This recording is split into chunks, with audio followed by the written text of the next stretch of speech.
থাকলেও আল্লাহকে ডাকতে হবে, না থাকলেও আল্লাহকে ডাকতে হবে। সুখে থাকলেও আল্লাহর বন্দিগি, দুঃখে থাকলেও আল্লাহর বন্দিগি। হযরত আইয়ুব আলাইহিস সালামের নাম আমরা শুনছি, কথা বলেন।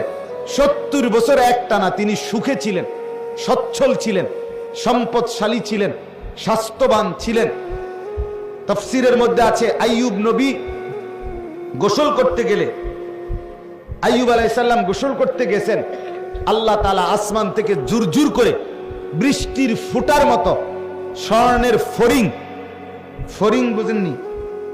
আগের দিনে যে আমরা ধরতাম ফড়িং, হ্যাঁ, এই ফড়িং, স্বর্ণের তৈরি ফড়িং ঝুরঝুর করে আইয়ুব নবীর সামনে পড়ছে। উনি ওনার লুঙ্গির মধ্যে এগুলো উঠাইয়া ঘরে নিয়ে রাখছে।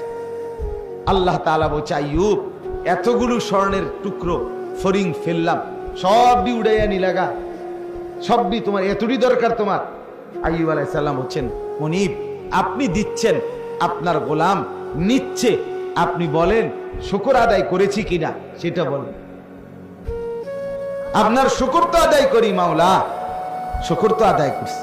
70 বছর পরে আল্লাহ আইয়ুব নবীর সবরের পরীক্ষা নিছে, যে সুখে তো রাখলাম 70 বছর, এবার একটু সবর ধৈর্যের পরীক্ষা নেই। এবার 12 বছর কিংবা 18 বছর একটানা রোগে ফালায়া রাখছে। আজ আর মাল নাই, আজ আর রাজত্ব নাই, আজ আর সম্পদ নাই, স্বর্ণ নাই, স্ত্রীরা নাই, সন্তানাদিরা নাই, জনবল নাই, কিচ্ছু নাই, রোগে আক্রান্ত। 18 বছর কিংবা 12 বছর পরে যখন সুস্থ হইছে, তো আইয়ুব নবী এরপরে আল্লাহকে জিজ্ঞেস করছে, মাওলা, আমারে যে আপনি 12 বছর বা 18 বছর এই কষ্টে ফেলে রাখলেন, আপনি কি মজাটা পাইছেন? কুদ্দুর কনছে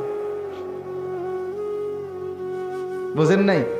আইয়ুব, তা আমি নিজে পড়ছি কিতাবে, আইয়ুব নবী বলছে, আল্লাহ আপনার লাভটা কি হয়েছে সেটা কুদ্দুর, আমার যা হয়েছে হয়েছে, আমি পচ্চা টচ্চা শেষ, কিন্তু আপনার কি হয়েছে?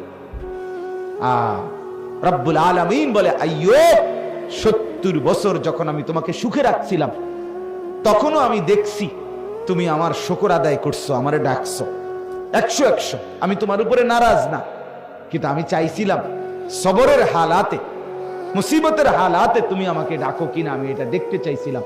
এই জন্য 12 বছর তোমাকে রোগে ফেলে রাখছি, বা 18 বছর তোমাকে রোগে ফেলে রাখছি, তো দেখছি 18 বছর যন্ত্রণার ভিতরেও সবর করেও তুমি ঠিকই আমাকে ডাকছো।